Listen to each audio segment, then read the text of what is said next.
Okay, this video is for the chiffon sample that we will be sewing. So this is chiffon fabric. It is sheer, just like organza, but this one is much softer, not as stiff as organza, so it has better drape. You can see whenever I hold it, it falls to the floor and it doesn't stand out stiff. So this is chiffon, very fluid fabric, and you'll be cutting out 2 of the rectangle patterns that we've been using so far, grain line going down the length of the pattern piece. So cut out 2 of those with pinking shears on 3 sides and then straight shears on the one side that we'll be stitching. Ideally, chiffon, it's such a liquidy fabric that you would cut it out with rotary scissors or with a rotary wheel, so that it does not shift on you. The more that you pick it up from the table as you stitch, that fabric is going to shift on you and it's going to skew the shape of your piece. But for this one, we don't have another way to finish the edges of our piece other than pinking shears at the moment. So we're going to go ahead and cut it with our pinking shears so that the edges do not fray.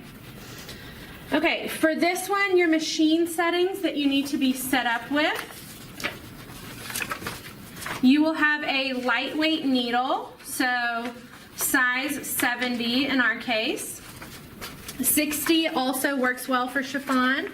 And then we are going to stay at the 2.0 stitch length. And for this one, we are going to use our regular cotton thread as well. And if this one, you can use polyester thread, polyester thread typically makes this fabric pucker. So do not use polyester thread. We want to use our cotton thread. Okay, so I've already got my machine set up with those settings, size 2 stitch length, lightweight needle, and my cotton thread. So this one we are going to be doing a French seam on. So I'm going to start wrong sides together and pin my fabric.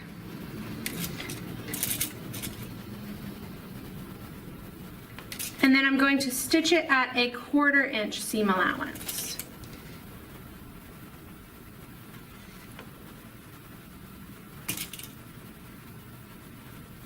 Okay. So line that up with the 1/4 inch marking on your machine. Start with a back stitch and stitch down the length of your piece at a 1/4 inch.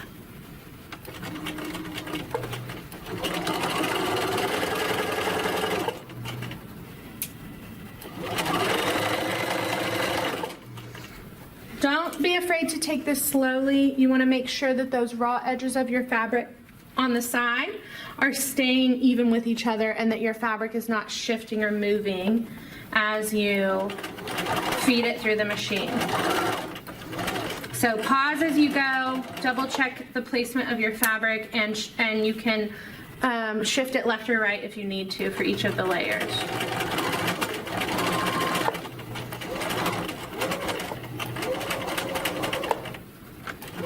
End with a back stitch.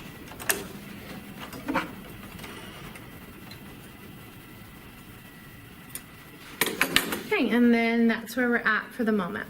Let's head over to our ironing board.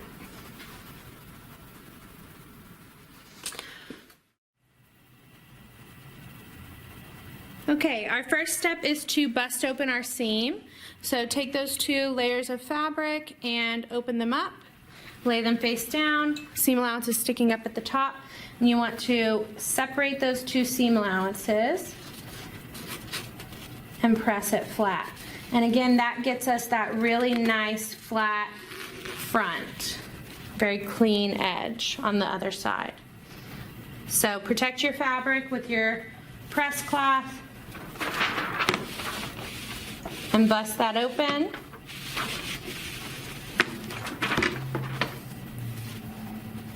Okay, then we need to trim both sides of our seam allowance down to 1/8 inch. So we started at a 1/4, so we're essentially trimming it in half on both sides.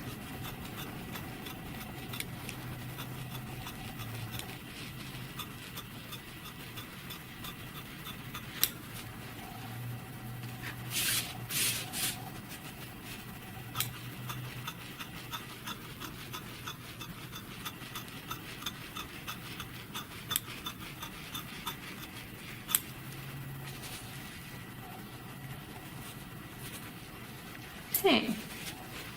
So I've got that trimmed. Now I'm going to, seam allowances are still up top here. Now I'm going to fold this over and close it, almost like a book. So if these were the covers of my book and the seam allowances were the pages of my book, I'm going to close it to where those seam allowances are in between. And on the outside edge, I've got my clean finished seam that we stitched.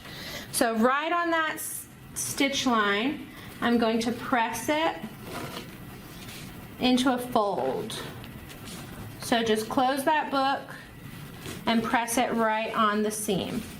I'm just doing a finger press right here so that it will stay in place temporarily until I can get my press cloth on top.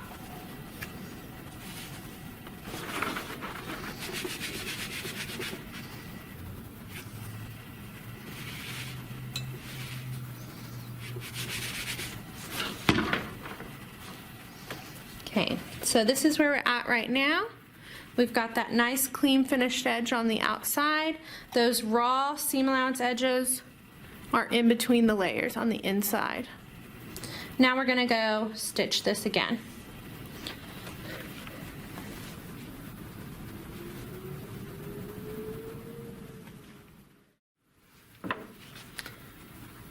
Okay, now that I've got this pressed, I'm going to use that pressed folded edge here as the new edge of my fabric to line up with my foot.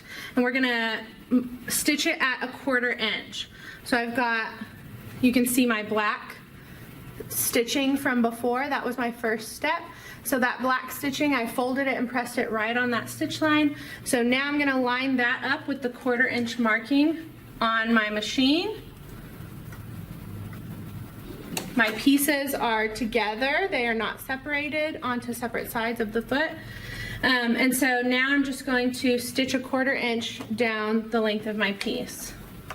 Again, start and stop with a back stitch.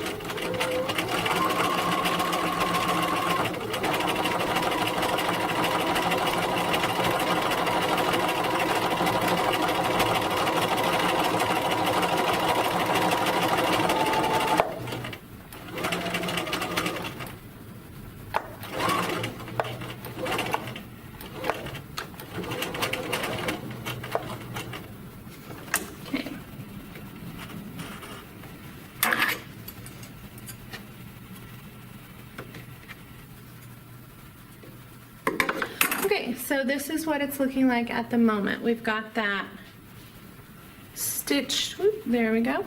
We've got that stitched edge 1/4 inch away from that original stitch line. Now we're going to go press this and finish the sample.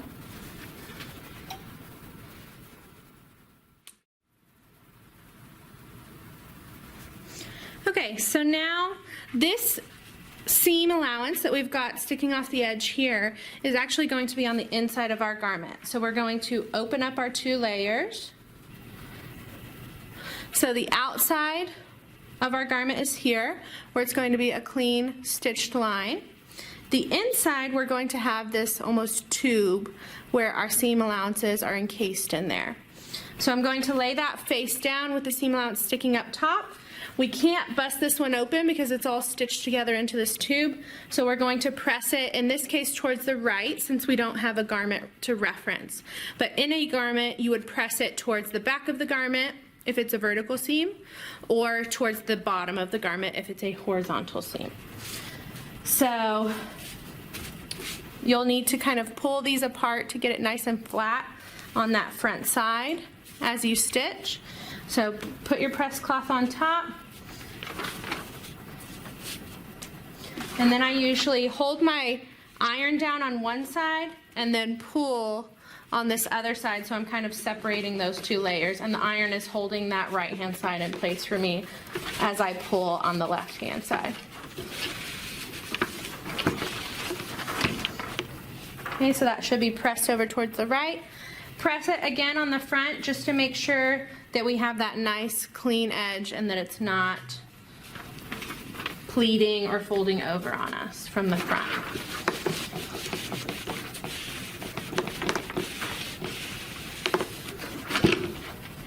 Okay, And that is a French seam. And again, you can see that from the outside of the garment since it's sheer. So we want to do a seam that it looks really nice inside and out, and you don't see the raw edges. So that's why a French seam works really well for chiffon.